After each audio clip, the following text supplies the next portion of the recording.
Fala, gente boa! Bom, só para variar umas fotos antigas aqui para vocês, tá? Bom, as fotos que eu mostrarei para vocês, tá? São da atual rodovia SC 418, a antiga estrada Dona Francisca, né? Que é aquela estrada que sobe a serra e vai em direção à região do Planalto Norte, tá? Então aqui, né? Primeira foto da antiga estrada, né? Do que hoje é a SC 418, né? Ali mais ou menos na altura de Campo Alegre, né? Caso não esteja enganado. A segunda foto, né? Essa aqui, né? Acho que vocês estão vendo agora, né? A terceira foto será essa aqui, né? De um vilarejo, né? Infelizmente a qualidade da foto não é legal, né? Essa foto ela foi tirada onde hoje é São Bento do Sul, né? A região de Lençol, né? Que hoje é um bairro de São Bento do Sul, né? Aqui infelizmente não se tem a data em que essa foto foi batida, né? E a quarta foto, né, de uma picada, tá? Essa picada, ela já existia antes da abertura da estrada, tá? Então, antes dessa estrada ela ser aberta nessa região, já existiam algumas picadas que eram percorridas por tropas de mulas, né? Mula no bom sentido, é claro, tá? Então, uma das picadas, né, aqui para vocês, uma das picadas que já existiam antes da abertura da atual SC 418, tá? Bom, mas afinal de contas, o que isso tem a ver com o nosso glorioso amigo Carlinhos, né? O Karl Pabst, né? Que é aquele cara, né, que eu encerrei o vídeo anterior dizendo para vocês que é um dos 39 patronos da Academia Joinvilense de Letras, né? Bom, o Karl Pabst, tá? Ele era engenheiro, ele era agrimensor, né? Por sinal, ele foi a maioria, né, dos primeiros lotes de terra, dos primeiros terrenos, né, da história de Joinville foi demarcada por ele, né? E além de ter sido engenheiro e agrimensor, ele também era botânico. Ele era um homem bastante culto, até com conhecimentos bastante vastos nessa área de botânica, de zoologia, né? E ele, né? Ele acabou sendo contratado. Ele chegou em Joinville em abril de 1851, né? E quem acabou indicando ele, foi o padrinho, vamos dizer assim, dele, foi nada mais, nada menos do que o Hermann Otto Blumenau, né? Eu acredito aqui que a maioria de vocês saibam, né? Já tem ouvido falar até demais desse cara, né? O Hermann Blumenau, ele era formado, ele era farmacêutico, né? Ele era um farmacêuta e ele foi o fundador do que hoje é a cidade de Blumenau, né? Um fato, né, até bem desconhecido, é que o Dr. Blumenau, ele era um dos clientes da empresa, da firma, né, da empresa comercial Christian Matthias Schroeder, né? O dono dessa empresa, ele era o principal acionista da sociedade hamburguesa, que até seria desnecessário dizer a vocês o que foi a sociedade hamburguesa. Foi aquela empresa que loteou e colonizou Joinville, tá? Então, além dessa empresa, né, repetindo, o Christian Matthias Schroeder, que foi esse senhor aqui, né? Ele também era dono dessa empresa que eu estou mencionando para vocês, né? E um dos clientes dessa empresa, né, a firma comercial Christian Matthias Schroeder, ela pertencia, né, justamente a esse senhor aqui, né, esse senhor aqui de baixo.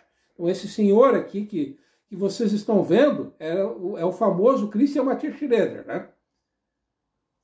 Bom, um outro fato até bem peculiar, bem curioso, tá? É que além de ter sido cliente, né, do Christian Matthias Schroeder, o Dr. Blumenau, o nome do Dr. Blumenau constava no livro de contabilidade da colônia Dona Francisca, por incrível que pareça, né? Embora ele jamais tenha botado os pés aqui em Joinville, né?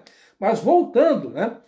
Como eu já tinha adiantado, foi justamente ele que acabou indicando o Karl Pabst, né, o nosso amigo Carlinhos, para ser um engenheiro que seria o responsável pela demarcação dos terrenos, tá?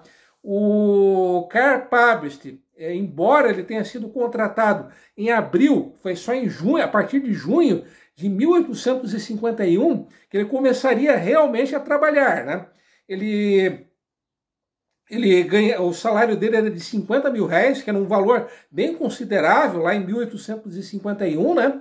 E o Karl-Pabst, até 1860, ele fez parte da direção da colônia Dona Francisca, né? Em 26 de dezembro de 1855, ele foi um dos fundadores do primeiro clube de tiro em Joinville, a primeira sede desse clube de tiro, né?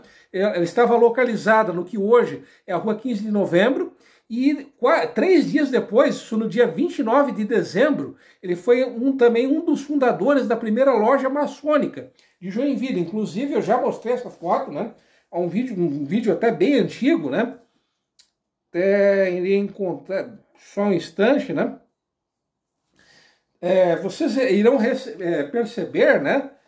Que aqui ao fundo, né? Vocês estão percebendo que aqui ao fundo existe aqui esse prédio que aparece ao fundo, né? É a antiga catedral da cidade, tá? Que foi burramente demolida em 1963, tá? E você pode reparar que lá no fundão da foto existe uma casinha, tá? Essa casinha, esse prédio que existia lá no fundo, tá? Foi justamente o local em que funcionou a primeira loja maçônica da história de Joinville, tá? Esse prédio que vocês estão vendo, essa casinha, né, que aparece lá no fundão da foto, ela veio a ser demolida em 1949, tá? E essa loja maçônica que foi fundada ali no final de 1855, ela veio a ser extinta em 1937, tá? Bom, além de ter sido engenheiro, agrimensor, botânico, né? O Karl-Pabst, né?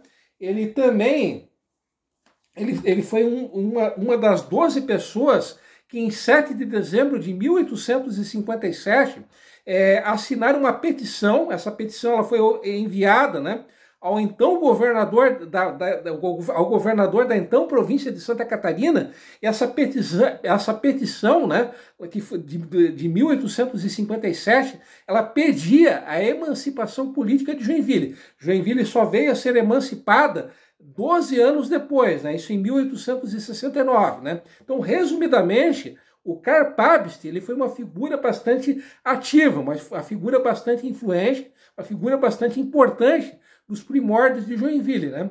E eu tinha mostrado, né, para vocês aquelas fotos, né, fotos antigas, né, do que hoje é a rodovia SC 418, tá? Quem acabou descobrindo, vamos dizer, essa região, quem acabou escolhendo o local aonde seria aberta essa estrada, tá? Foi um outro engenheiro chamado Carl August Wunderwart, tá? É uma figura bastante interessante que em um vídeo futuro eu quero explicar, quero contar a história dele a vocês, né? Mas repetindo, isso é algo para o futuro, tá? Voltando ao que interessa, que é o Karl-Pabst, né? O nosso amigo Carlinhos, tá? Embora esse outro engenheiro, né, o Wunderwart, ele tenha descoberto essa região, né, tenha determinado o local, né, aonde onde seria aberta essa estrada, quem acabou percorrendo essa região, que acabou demarcando, né, o percurso que essa estrada, né, iria percorrer, foi justamente o Karl-Pabst, né?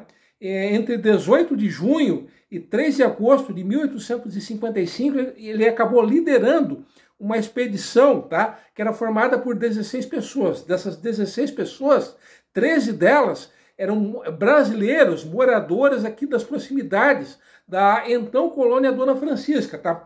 E no meio, né, nesse meio tempo, né, alguns desses integrantes dessa expedição acabaram desertando, né? Então imaginem vocês o que era percorrer essa região há 170 anos atrás, né? E ainda teve esse outro imprevisto, né? Esse grupo, né, de desertores, né, que acabou abandonando essa expedição, tá? Essa expedição ela partiu, né, do que hoje o início, né, ali da Rua Dona Francisca, né? E essa expedição, ela acabou chegando no que hoje é a cidade de Mafra, né? Então, só fiquem imaginando como era essa região, né, lá em 1855, né? Então, embora, né, repetindo, embora o Wunderwald, né, ele tenha descoberto essa região, que acabou dando a palavra final foi justamente o Karl Pabst, né? E agora vem a pergunta, né, que o planeta inteiro está fazendo. Mas, afinal de contas, esse cara, o que ele fez para ser um dos patronos da Academia Joinvilense de Letras? Afinal de contas, ele chegou a escrever algum livro? Bom, o nosso amigo Carlinhos, ele escreveu um único livro, que era o título desse livro era A Colônia Dona Francisca. Esse livro ele foi publicado em Leipzig, que hoje é uma cidade da Alemanha, em 1859. Então, um dos primeiros livros, né, a respeito de Joinville foi justamente de autoria do Karl Pabst, né? E infelizmente se sabe pouca coisa, né? Essas informações que eu acabei de trazer a vocês, né? Algumas das poucas coisas que se sabe a respeito do nosso amigo Carlinhos, né? O nosso amigo Carlinhos, né, uma outra informação que eu estava me esquecendo, né, ele chegou a ser diretor da Colônia Dona Francisca, diretor interino da Colônia Dona Francisca, do dia 28 de março de 1855 até 10 de fevereiro de 1856. Ele dividia esse cargo, tá, com o César Hartung, né?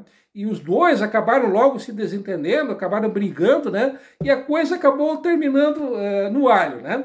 No lugar dessa dupla, né, de brigões, vamos dizer assim, né? Quem acabou assumindo o cargo de diretor da Colônia Dona Francisca foi o Leôncio Aubé, né? Então, o Leôncio Aubé acabou sendo o sucessor do nosso glorioso amigo Carlinhos, né? O Karl Pabst é uma figura importantíssima e que, infelizmente, hoje é praticamente ignorada e desconhecida, né? Então, vou ficando por aqui, até porque esse vídeo já está longo. Mais uma vez, eu agradeço o carinho e a atenção de vocês, né? Quem tiver alguma informação adicional, comente aqui embaixo, né? E, como sempre, e tradicionalmente, fui!